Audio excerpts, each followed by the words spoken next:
Night 1 static. Then a face. Mara, 17, sunburned, hair still damp from travel. She props the phone against a lamp. Behind her, exposed brick, a nautical print, a window with no curtains. Mara, okay. So, Mom said to document the trip for my college essay. Show them who you are, she said. She booked me a week here while she's at the conference in Portland. I think she feels guilty. She should. She looks around. Mara, it's fine.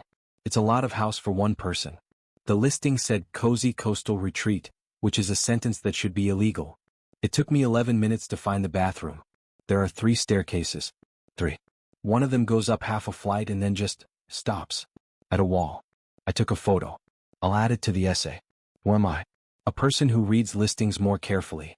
She lowers her voice, almost a joke. Mara, the owner lives next door. Like next door. There's an interior door, right there behind that curtain, that connects my suite to his. It has a lock. I checked it twice. She pauses. Mara, his name is Gerald. He left a handwritten note on the kitchen counter. The handwriting is very precise. He said, and I'm quoting, "Do not hesitate to knock if you need anything at all. I'm almost always home." Beat. Mara, almost always. She picks up the phone. Her thumb moves to end the recording. She stops. Mara, the note was signed with a smiley face. Just the face. No mouth. She ends the recording. Night 2. The room is darker. Mara sits closer to the camera. Outside, fog. The window behind her is a gray rectangle. Mara, I met Gerald today. Properly. I was making coffee and he knocked on the adjoining door, the one behind the curtain, from his side. Just knocked very lightly. Tap, tap, tap. Like he knew I was there. Like he'd been listening for the sound of the kettle. She turns the mug in her hands. Mara, he's, I don't know, 60 maybe? Thin. Very clean. He wears a cardigan even though it's June. He shook my hand and held it a second too long and he said, "You look exactly like your profile photo," which, I know that's just a thing people say, but he said it like it was a relief. She sets the mug down carefully. Mara, he gave me a tour. He didn't ask if I wanted one. He just said, "Let me show you the house," and walked and I followed because what else do you do? He knows every room. He talked about the architecture. The house was built in 1887, it's been in his family, the previous owner added the east wing in the 40s and made some peculiar choices. He said peculiar like it was a word he enjoyed. She glances at something off camera. Mara, there are security cameras. Outside, on the porch over the driveway. He pointed them out himself. He said, "For your peace of mind." I smiled. He watched me smile. Beat. Mara, when we got back to my suite he stood in my doorway, the hallway door, not the connecting one, and looked around the room slowly. Like he was checking something. Then he said, "You've made it your own already." I like that. I hadn't unpacked. My bag was on the floor, still zipped. She pulls her knees up. Mara, I don't know what he meant. I don't know what he saw. Night 3. The camera is very close to Mara's face. She doesn't look frightened. She looks precise, like she's trying to be accurate. Mara, okay. I need to say this clearly because I need to hear it out loud. She breathes. Mara, I went to the beach this afternoon. 3 hours.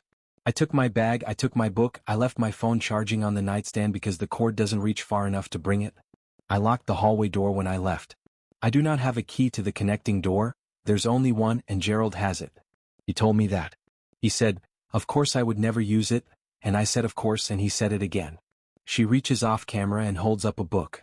Mara, this is my book. Ordinary People by Judith Guest. I'm reading it for school. When I left, I was on page 94. I had the corner of my bus ticket folded in at page 94. I remember because I just finished a chapter. She opens the book. Shows the camera.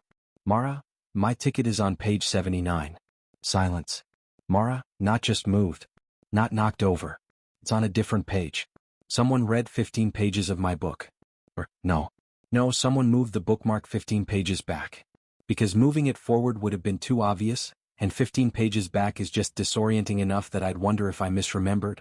It's the right amount of wrong. She puts the book down. Mara, there's something else. The window. I leave it open because the room gets humid at night. I left it open when I went out. It's closed now. And the latch, it was sticky when I tried to open it this morning. I remember fighting with it. It's not sticky anymore. She stares at the camera. Mara, someone was in this room. Someone who has a key to a door I cannot lock. She doesn't look away. Mara, I knocked on Gerald's door to ask him about the window. He answered immediately. Before I finished knocking, he had his cardigan on and he was smiling and he said, I popped in to close it, there was a bit of rain, I didn't want your things to get damp. I hope that's all right. Like it was nothing. Like he had not been inside my room while I slept 20 feet away. She swallows. Mara, I said thank you. He said, that's what I'm here for. She pauses for a long time. Mara, he didn't mention the book. Night 4. The lamp is off. The only light comes from the phone screen and Mara is holding it so her face moves in and out of shadow. She is whispering not from fear, from calculation. Mara, I didn't leave today. I said I was staying in and I watched the gap under the connecting door for 3 hours. Nothing happened. He knocked once at noon to offer me lunch. A proper knock from his side, 3 taps, and I said I'd eaten already and I heard him walk away. His footsteps are very light for a man his size. I noticed that on the tour too. She tilts the phone. Mara, I've been looking things up. There are 4 other reviews for this listing. 2 of them are F5 stars. 1 is 4 stars. The last one, the most recent, is from a woman named Diane. She gave it 3 stars. She wrote, the host was attentive, sometimes overly so. I felt as though I lacked privacy during my stay. The house itself is lovely. The review is 8 months old. There haven't been any since. Beat. Mara, Diane is not a weird person. Diane writes like someone who chose her words carefully. Diane was trying to say something without saying it. She gets up, moves to the connecting door and we see it for the first time. Tall, wooden, painted the same white as the wall, half hidden by a curtain that looks like it was hung to hide it. She touches the lock. Mara, it's a thumb turn. A hardware store bolt. The kind you put on a bathroom door. It would take 3 seconds to unscrew from his side. She comes back to the camera. Mara, I've moved the dresser. She angles the phone. The dresser, heavy oak, is flush against the connecting door. Mara, it took 40 minutes. The floor is old hardwood and it was loud and when I was halfway done, I heard him on the other side walking slowly past. He didn't stop. He didn't say anything. She sits. Mara, he just kept walking. She looks at her phone. We realize she's looking at it like she's deciding something. Mara, I called Mom. She didn't pick up. I left a voicemail. I said the house was great, the weather was nice. I don't know why I said that. I think I was afraid that if I said the other thing out loud to someone real, it would become real and I'd have to decide what to do about it. She laughs very small. Mara, but I'm saying it to you. Whatever you are. So I guess it's real. Night 5. Mara is dressed. Shoes on. Her bag is packed and sitting by the hallway door. She sits on the edge of the bed very still. Mara, he slid something under the door this morning. The connecting door. I heard it, a soft sound like paper on hardwood, and I stood there staring at the gap below the dresser for a full minute before I bent down and pulled it out. She holds it up for the camera. A note card. Handwritten. Mara, I notice you've moved the furniture. I hope you're comfortable. Please don't hesitate. She lowers it. Mara, to ask if you need anything at all. She sets it down. Mara, that's it. That's the whole note. He knows I moved the dresser. He checked.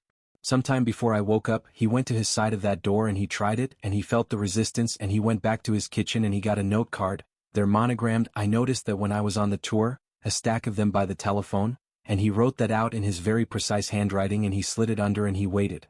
She is very calm. This is more frightening than if she weren't. Mara, here's what I keep coming back to. He hasn't done anything. Every single thing he's done has a reasonable explanation. The window. The note card. If I called someone right now, the police, the non-emergency line, whoever, I would sound like a nervous teenager with an overactive imagination staying in a big house alone for the first time. And he would be standing there in his cardigan, very clean, very polite, saying he'd just been trying to be helpful. She stands up. Mara, which means he knows that too. She picks up the bag. Mara, I looked up the bus schedule last night. There's one at 6:40 a.m. It's 5:52. I'm going to walk to the stop on the coast road. It's 12 minutes. I looked it up. She looks around the room once, slowly, thoroughly, the way you look at a place when you are deciding how to remember it. Mara, I'm not going to knock on his door to check out. I'm not going to slide a note back. I'm going to put my key on the kitchen counter and walk out the front door and I'm going to walk fast but not run because running is for when someone is behind you and right now I don't know if anyone is. She picks up the phone. Mara, if you're watching this, the house is on Dunmore Road, north of the harbor. It's the gray one set back from the road with the cameras on the porch. The owner's name is Gerald. His last name is on the listing. He has a key to a door the guests can't lock and he uses it, and then he writes you a note card about it in very nice handwriting.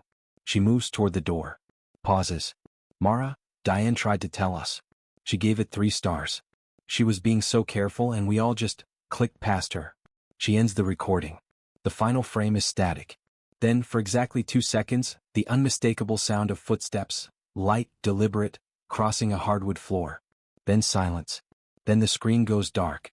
Hashtag swamp things. Exi. Florida swamp, night. Dense palmetto scrub. Spanish moss hanging like cobwebs.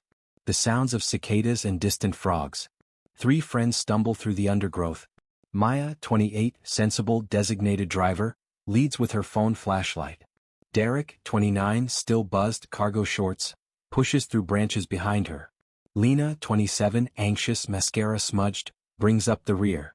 They're underdressed for this. Bar clothes, sandals, no preparation. Derek. This is the road. I swear this is. Maya. It's not a road, Derek. There's no pavement. Lena. My phone's at 6%. Derek. Mine died. Maya. Holding hers up. I've got bars but no signal. They stop. The flashlight beam cuts through mist rising from stagnant water. Derek. Okay, we keep going straight. The Airbnb's gotta be. A sound cuts him off. Distant. Inhuman. A scream that starts low and climbs into a shriek, then stops abruptly. They freeze. Lena. Whispered. What the fuck? Silence. Just insects. Just wind. Maya. Animal. Some kind of. Another scream. Closer. Not quite a scream, something between a howl and human agony. It echoes wrong like it's coming from multiple directions. Derek. We need to go. No. He turns. Another scream, this time clearly to their right. Close enough that the frogs go silent. Maya. Barely audible. Don't run. Lena. Maya. If it's a bear or a panther, running makes us pray. Derek. That's not a fucking panther. A 4th scream. Behind them. The 3 of them instinctively cluster together, Maya's phone light shaking. Then, crashing. Something large moving through brush. Not toward them. Parallel to them. Maya. Urgent whisper. Off the path. No. Hashtag X. A mud bank, continuous. They slide down an embankment into cold, ankle-deep mud and water. Maya kills the phone light. Darkness. They crouch behind a fallen cypress, breathing through their mouths to stay quiet. The crashing continues. Closer. Lena starts to shake. Derek puts a hand on her shoulder. His hand is trembling too. Another scream. Right on the path above them. So close they can hear the breath behind it, a rasping, wet sound. Maya clamps both hands over her own mouth. Silence. Long, excruciating silence. Then footsteps. But wrong. The rhythm isn't right. Too long between steps. Too heavy. Something is sniffing. Deep, deliberate inhalations. Lena's eyes are wide, reflecting moonlight. Tears streaming. She's holding her breath. More sniffing. Directly above their hiding spot. A drop of something warm hits Derek's shoulder. He doesn't look up. Then, distant sirens. Faint, probably miles away, but enough. Whatever is above them moves. Fast. Crashing away through the swamp with impossible speed. They don't move. Fade to black. Hashtag EXT. Same location, dawn. Gray morning light filters through the canopy. The 3 of them are caked in dried mud, huddled together. They haven't moved. Lena is asleep against Maya's shoulder or passed out. Derek stares at nothing. Maya. Voice hoarse. Derek. He doesn't respond for a moment. Derek. Yeah. Maya. We need to move. He nods slowly. They carefully climb up the embankment. Hashtag EXE. The path, continuous. In daylight, it's clearly just a game trail. Nothing special. Lena. Looking around. Where did we even? Derek. There. He points. About 30 yards down the path. They walk slowly, everything from last night feeling surreal in the morning light. Then they see it. Hashtag EXE. Clearing, continuous. A small clearing just off the path. Maya. Oh God.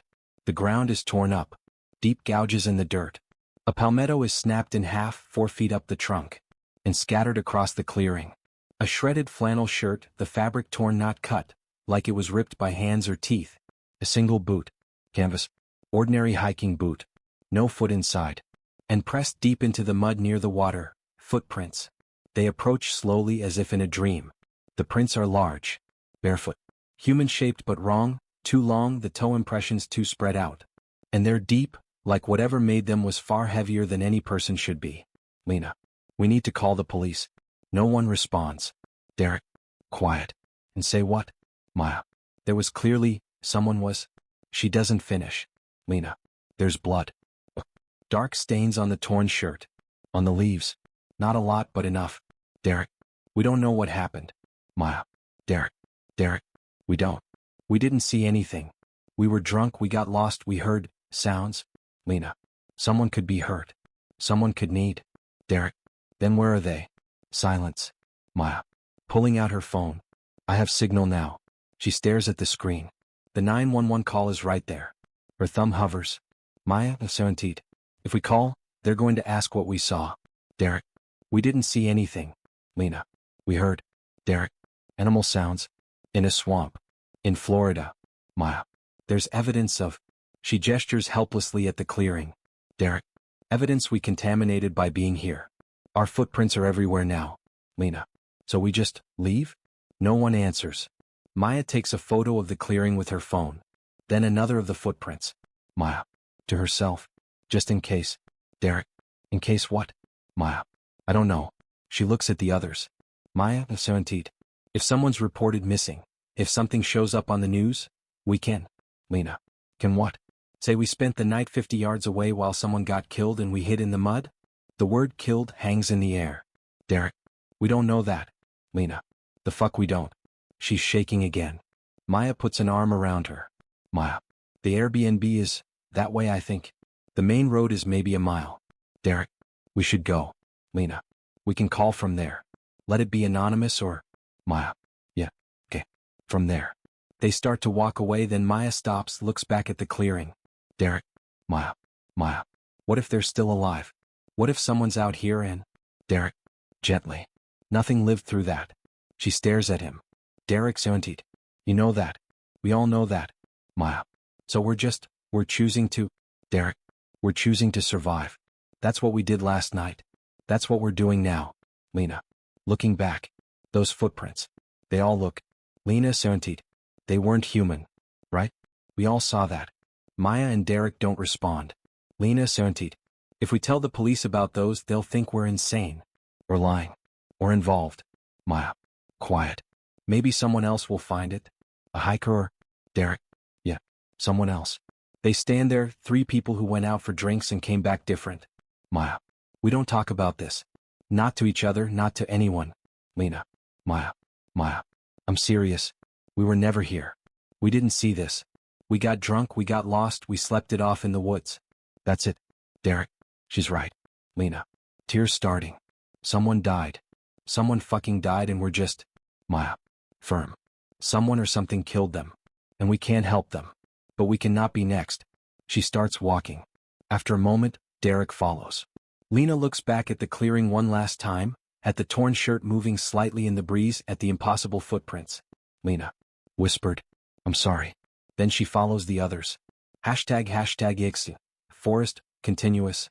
They walk in silence through the morning light, 3 people carrying something they'll never put down. Behind them, unseen, something snaps in the underbrush. They freeze. Look at each other. Maya. Keep walking. They do. Faster. Another snap. Closer. Derek. Barely audible. It's following us. Maya. Don't run. Just walk. Keep walking. Their walk accelerates to almost a jog. The sounds behind them match their pace. Lena. Maya. Maya. I see the road. Right there. I see the road. Through the trees, blessed asphalt. A highway. They break into a run, crashing through the last of the undergrowth onto the shoulder. They spin around, looking back at the tree line. Nothing. Just shadows and Spanish moss. A CAR approaches. A minivan. It slows, the driver, a middle-aged woman, looking concerned. Driver. You folks okay? Need a ride? The 3 of them, covered in mud, wild-eyed. Maya. We got lost. On a hike. Driver. Looks like quite a hike. Where you headed? Derek. Giving an address. Cypress Creek. The vacation rentals? Driver. Hop in. That's on my way. They climb into the van, grateful, shaking. As the van pulls away, Maya looks back at the tree line one last time. For just a moment, maybe a trick of the light, something tall and wrong seems to step back into the shadows. Then it's gone. #int. Minivan, continuous. The driver makes small talk. They give one-word answers. Driver. You'll want to be more careful out there. Folks go missing in those swamps. Just last month they found a hunter's camp all torn up, no sign of him. The three friends exchange glances. Driver, Tuantit. Rangers say it's gators or bears but, well, I've lived here 40 years. Never seen a gator do what they described. She looks at them in the rearview mirror. Driver, Tuantit. Some things in those swamps are better left alone. You know? Maya. Quietly. Yeah, we know. The van drives on. #the helpful type. I've always been a talker. Ashley says it's my best and worst quality, that I could make friends with a lamppost if it would listen long enough. She was smiling when she said it, but there was an edge there. The same edge that appeared when I gave our Uber driver a detailed review of every restaurant we tried in Tampa, or when I helped that elderly couple with their luggage at the airport and we almost missed our flight. You're just so helpful, she'd said, buckling her seatbelt. Sometimes I wonder if you're friendly or if you just can't help yourself. I laughed it off. Because what's wrong with being nice? What's wrong with treating strangers like potential friends? I'd remember that conversation 3 days later, staring at my phone screen, hands shaking so badly I could barely hold it. But I'm getting ahead of myself. #day 1. The gas station was one of those sun-bleached Florida roadside places, more parking lot than building, with a handwritten sign advertising live bait and lottery tickets. We'd been driving for 2 hours from the airport to Sanibel Island, and I needed to stretch my legs while Ashley used the restroom. The heat hit me like a physical thing when I stepped out of our rental car. February in Michigan meant snow boots and ice scrapers. Here, it meant sweat beading on my forehead before I'd even reached the door. That's when I saw him. He was leaning against a faded red pickup truck, mid-40s maybe, with the kind of deep tan that spoke of a life lived outdoors. Not the vacation tan Ashley and I were hoping to achieve, something more permanent, more earned. He wore a white t-shirt and jeans despite the heat, and he was staring right at me. "Nice day for a drive," he said. Most people would have nodded and kept walking. I've never been most people. "Absolutely beautiful," I said, stopping. "We just flew in from Michigan. 30 degrees when we left. This is paradise." His smile didn't quite reach his eyes, but I didn't notice that then. I was too busy being friendly. "Vacation?" he asked. "Anniversary trip. 5 years." I grinned proud. "Little beach house rental on Sanibel. Ever been?" "Once or twice." He pushed off from the truck, extending a hand. "Name's Carson. Mike." His grip was firm, his palm rough with calluses. "You local?" "Local enough. Work construction up and down the coast."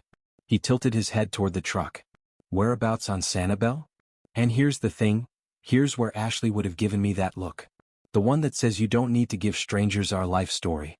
But Ashley was inside, and Carson seemed genuinely interested, and I've always believed that suspicion of strangers is just pessimism in disguise.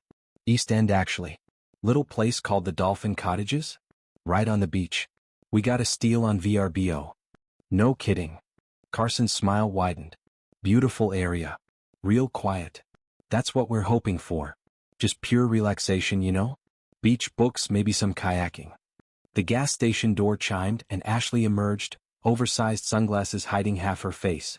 She saw me talking to Carson and I watched her shoulders tense slightly, that unconscious protective posture she gets around strangers. "Babe, this is Carson," I said. "He knows Sanibel." "Hi," Ashley said, polite but clipped. She touched my elbow. "We should get going if we want to catch the sunset." Of course, of course." I turned back to Carson. "Great to meet you, man." "You too, Mike." He reached into his truck and pulled out a business card. Simple, just a name and number. "I do some handyman work on the side. Anything breaks in your rental, give me a call. Islands like Sanibel, sometimes it takes the property manager's days to respond." "That's really thoughtful, thanks." I pocketed the card without looking at it. Ashley was already walking toward our car. As we pulled out of the parking lot, I caught Carson in the rearview mirror. He was still standing there watching us go. Beside him, I noticed for the first time, was another figure sitting in the passenger seat of his truck. A woman maybe. It was hard to tell through the glare on the windshield. "He seemed nice," I said. Ashley was looking at her phone. "Did you tell him where we're staying?" "Just general area." "Mike." "What?" "He's local." I was making conversation. She sighed, The kind of sigh that contained a full paragraph of thoughts she decided not to speak aloud. You know you don't owe strangers your life story, right? I stopped. We'd had this conversation before. I'm just friendly. I know. She reached over and squeezed my hand. I know you are. We drove the rest of the way in comfortable silence and I forgot all about Carson. For about 12 hours. Day 2. The Dolphin cottages were exactly as advertised. 6 pastel-painted units arranged in a semicircle facing the beach. Ours was the last one on the left, yellow with white trim with a small deck and direct beach access. Paradise. We spent the morning doing nothing. Coffee on the deck, a walk on the beach, Ashley reading her mystery novel while I dozed in a beach chair. This was the dream. This was what we'd saved for. Around 1 p.m., we decided to explore the island. There was a public beach access point about 2 miles down with supposed excellent shelling. Ashley wanted to find sand dollars. The beach was moderately crowded. Families with small children, retirees with metal detectors, a few surfers testing the modest waves. We spread our towels near the water and settled in. That's when I saw them. Carson and his companion maybe 50 yards down the beach. He was hard to miss, that same white t-shirt now paired with board shorts. But it was the woman with him who caught my attention. She sat in a beach chair under an umbrella, fully dressed in long sleeves and pants despite the heat. She wore a wide-brimmed hat and sunglasses, and even from a distance, her posture screamed discomfort.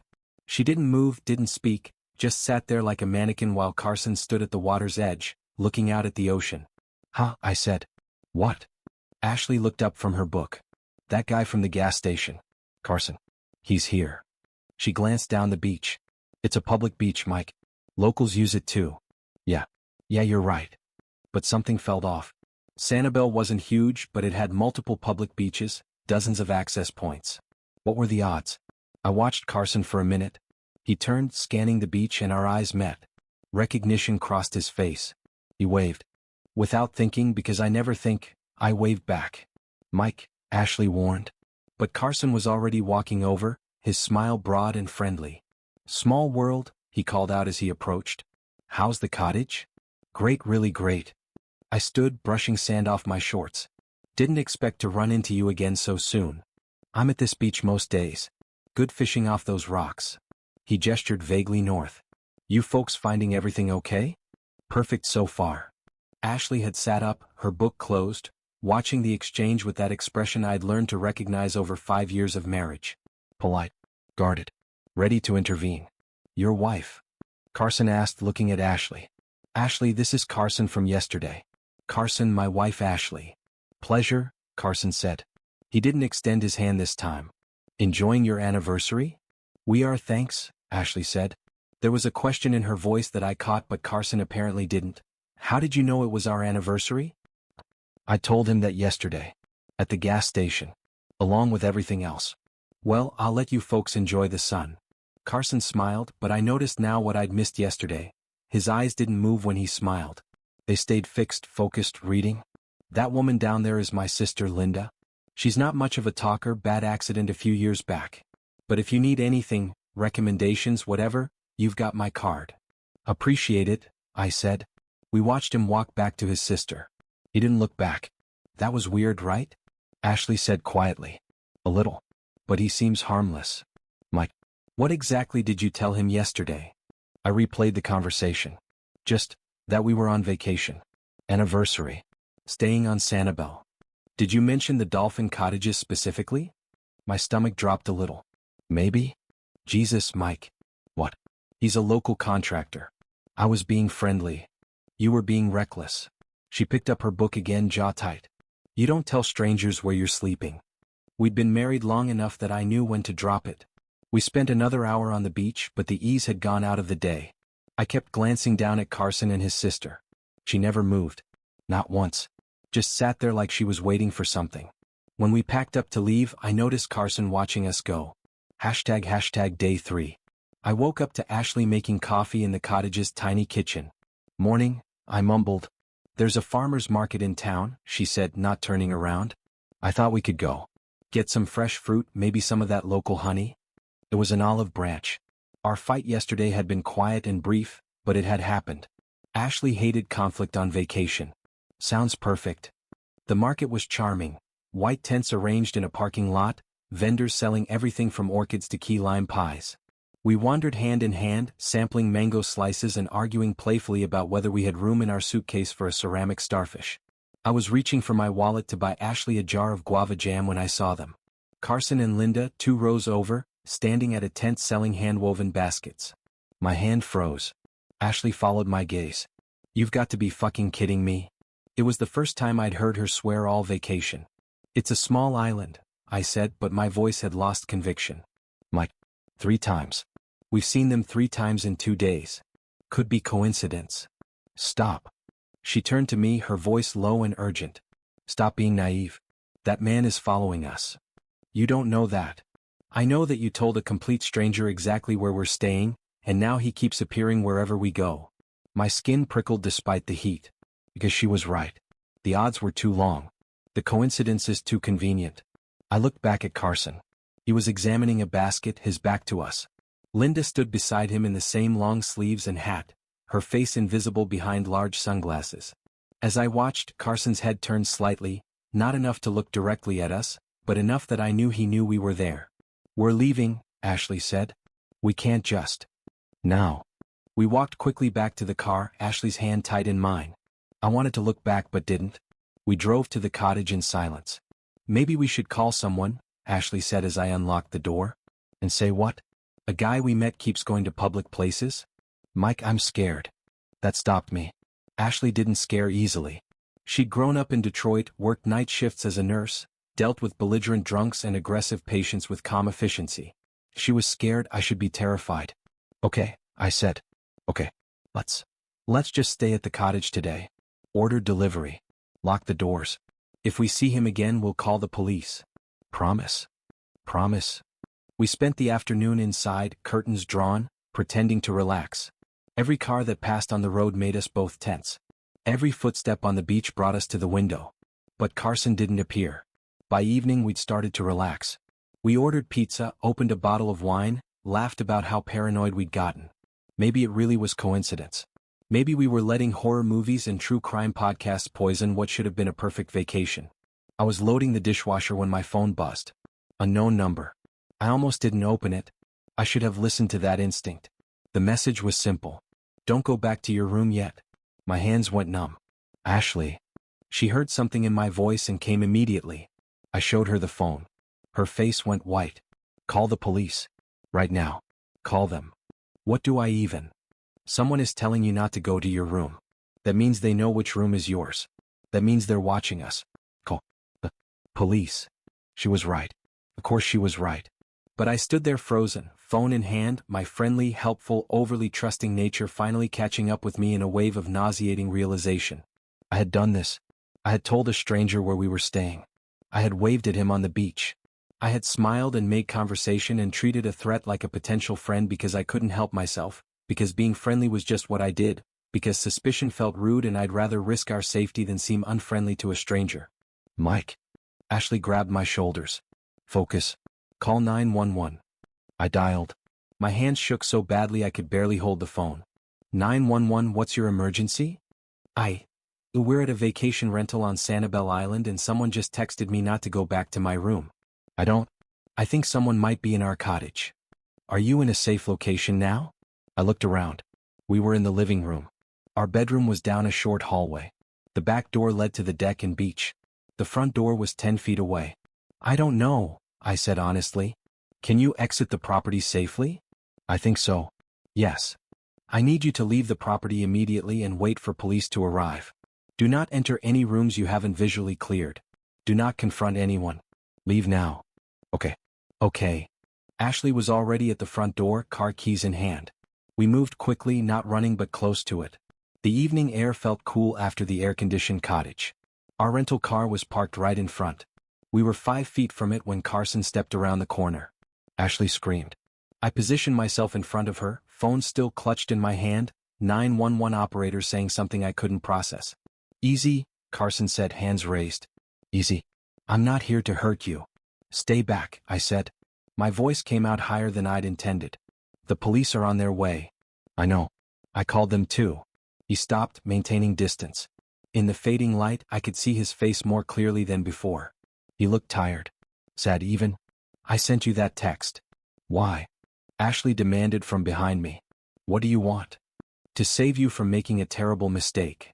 Carson glanced back toward the cottage. Don't go in there. Not yet. Let the police clear it first. What are you talking about?